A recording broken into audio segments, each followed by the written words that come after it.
Save किया था ना? मैं सिर्फ इसलिए गया था क्योंकि उसने मुझे कॉल किया, that's it. But listen तो. Save it for someone else.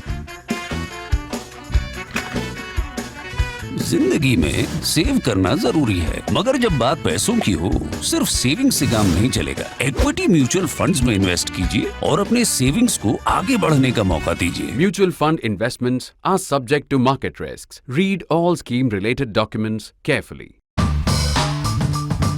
The wrestlers' protests against their president, the Wrestling Federation president, began in January. These were not protests about the usual things that our sports people complain about, and they've been complaining about for decades now. That is mismanagement, lack of coaches, lack of facilities, lack of the wherewithal to go overseas to train or to participate in foreign tournaments, partiality in selections. There was nothing routine about this.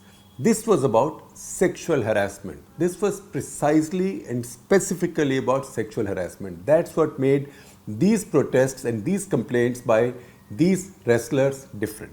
The second thing that made these complaints and these protests different was that so far, cricket apart and to some extent maybe hockey and tennis, badminton a little bit, we had never focused on any of the other sports. That is the Olympic sports. Those are the ones we feel most proud about when we win a medal. But that's also because we hardly won any medals, as we had demonstrated in an earlier episode of Cut The Clutter just a week back. In fact, I'll share a link with you. You will see that again. We've only won since 1900. In 120 years, only 21 individual medals have been won at the Olympics by Indians of any kind. Two others were won by Norman Pritchard, who was actually British. He only happened to appear for India in 1900 when India did not have a real team, because he was born in Kolkata to British parents. So leave that aside, Indians have won only 21. So maybe because we hardly ever won any medals, we never focused on our Olympic sports.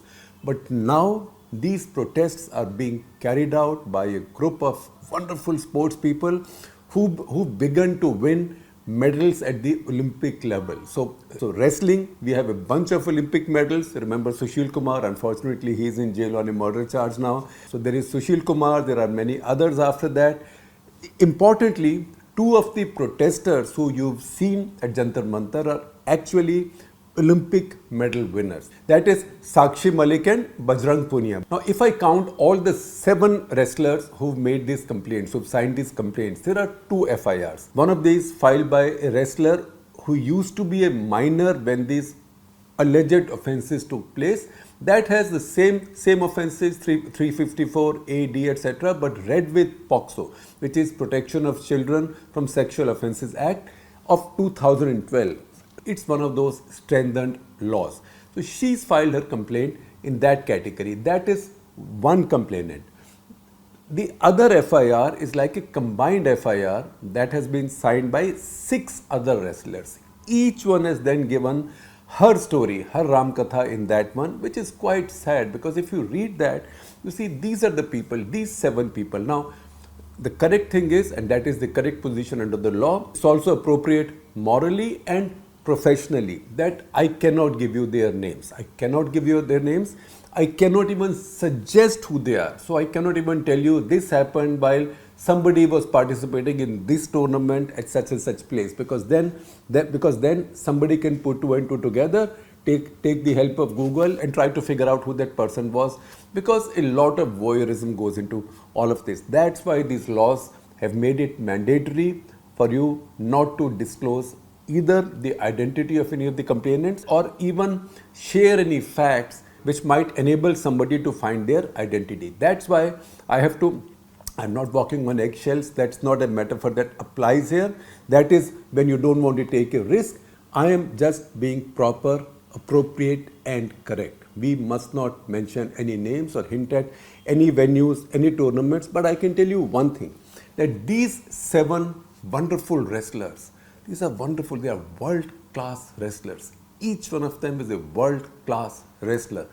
Each one of them is good enough to qualify at Commonwealth Games level, Asian Games level, some good enough to qualify at the Olympics level, right? But if you look at these 7, between them, they almost have 40 medals, almost have 40 medals in various categories, various tournaments, that is Olympics, Asian Games, that's the hierarchy, Olympics, Asian Games, Commonwealth Games, Asian Championships, then championships in age categories, that is under 16, then juniors, then seniors, so on and so forth. So if you add all those categories together, these 7 have almost 40 medals between them.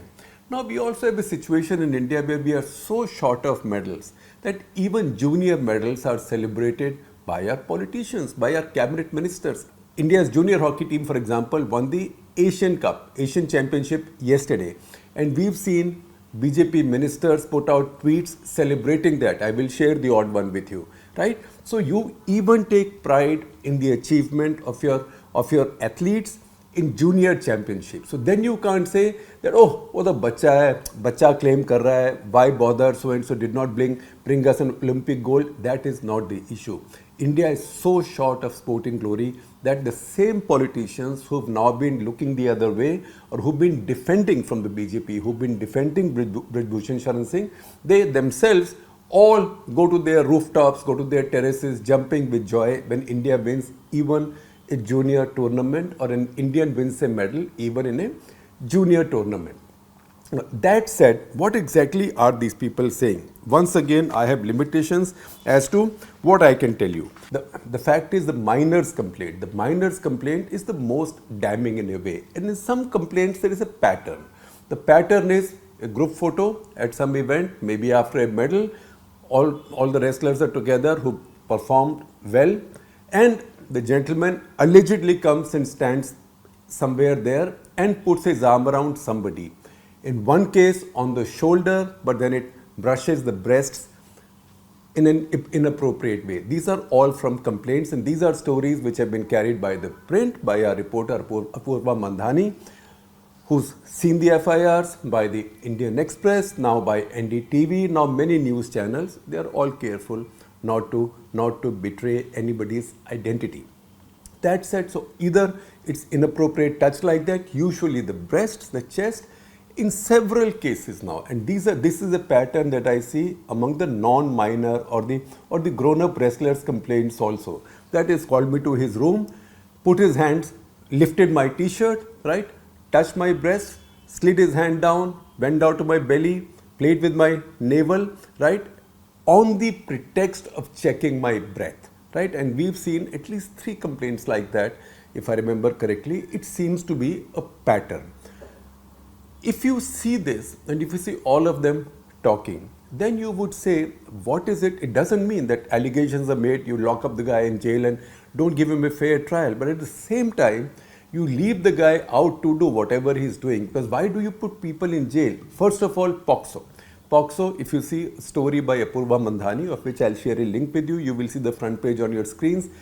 Under POCSO, this is aggravated assault. Now, assault gets aggravated if it is allegedly committed or said to have been committed by somebody who has some control or power over the child, over the minor. It can be an employer, it can be an official, it can be a school teacher, a headmaster, a hostel warden, whatever. Because in a way, you are in that person's custody or that person has special power over you.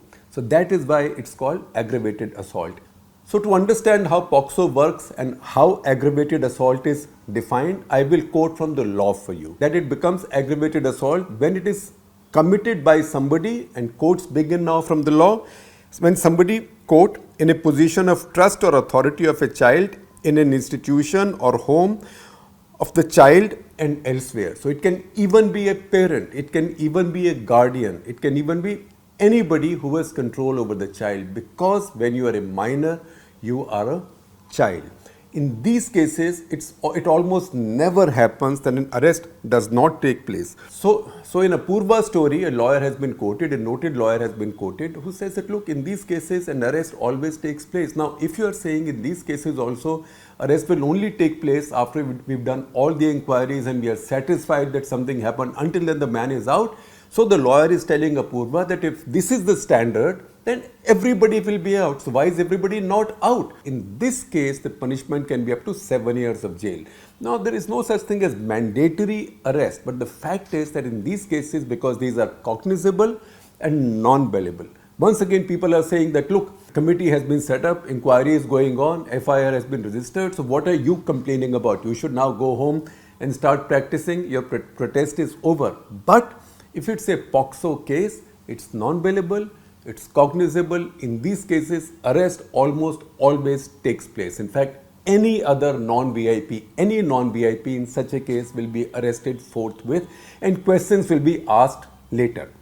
The second thing, why do arrests take place? Why are people arrested? Why is Manish Sisodia continuing to get extension of his time in jail and is not getting bail? Because the prosecution side goes and claims in the court that he can come out and influence witnesses or exert pressure on others. And the Delhi High Court in his case has accepted that plea, that he is a powerful person, he can influence witnesses.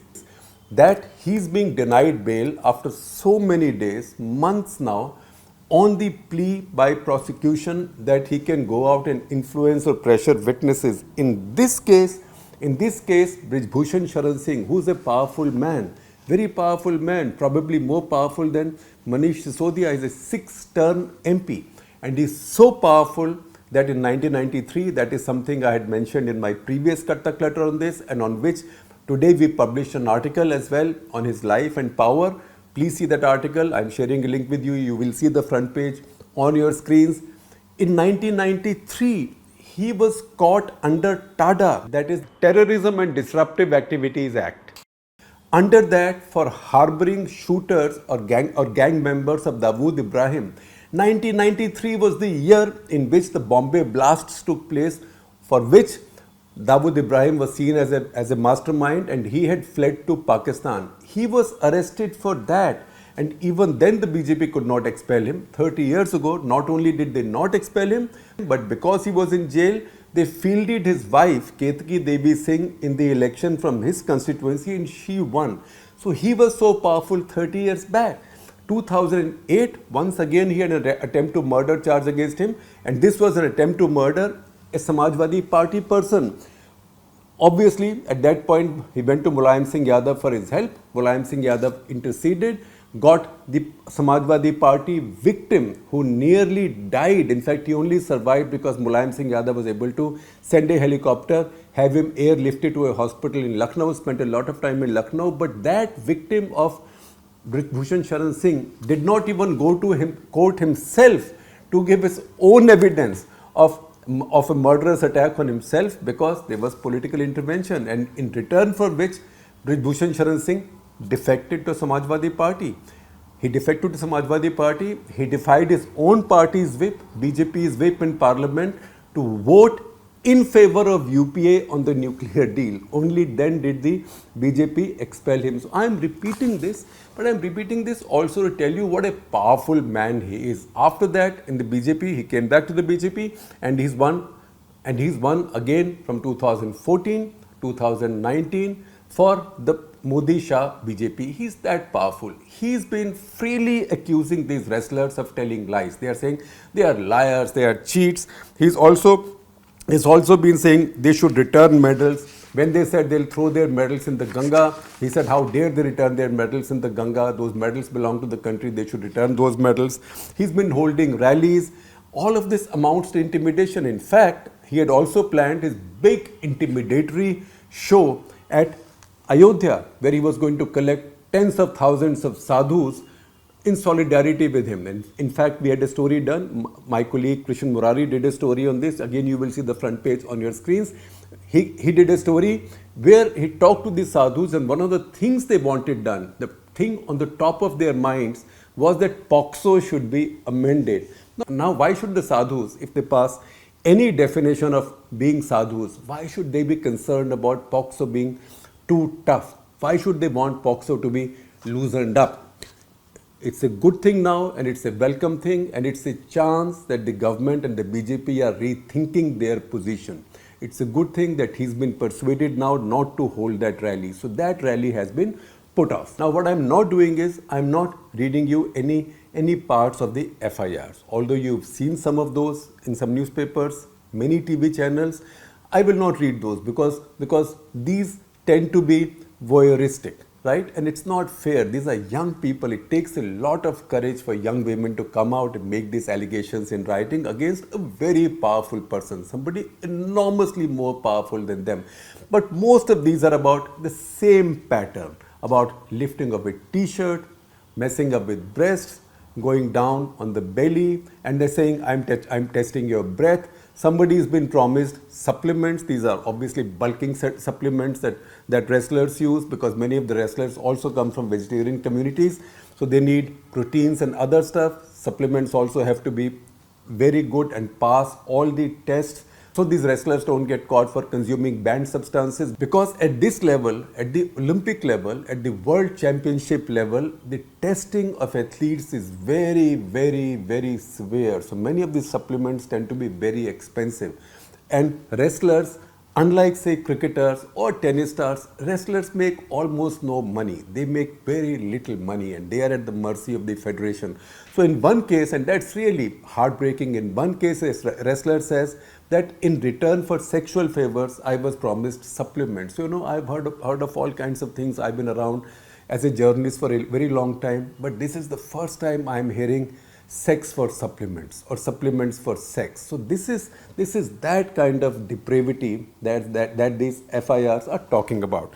Now I know there are a lot of defenders of Brij Bhushan Sharan Singh, and the fact is, and it's an unfortunate fact, that today our politics is such that everything gets polarized. So in this case, a lot of people have risen, particularly on social media, in defense of Brij Bhushan Sharan Singh. And what are the things being said? The first thing that's being said is, the minor who's filed a complaint under POCSO, she wasn't even a minor when this happened. But you know what? Again, I cannot give you any more hints or anything else from which you might be able to even make a guess about who the minor is. But the fact is that some of these allegations the minor is making are to do with tournaments which were in categories for minors, that is under 16, junior level, etc., etc. This minor is now 17 as the FIR says, but when these offences took place during or before or after events where she was participating as an under 16 or a junior under 18, etc. Now the fact is that you can't say that her birth certificate is all wrong or that she wasn't a minor, and at the same time it is your federation which is endorsing her participation in these tournaments in these age categories. So it is your federation that you had that has certified her age to be a minor at that point of time. So you are hoist with your own petard. This defense is not available to you, no matter what your defenders on the social media keep saying.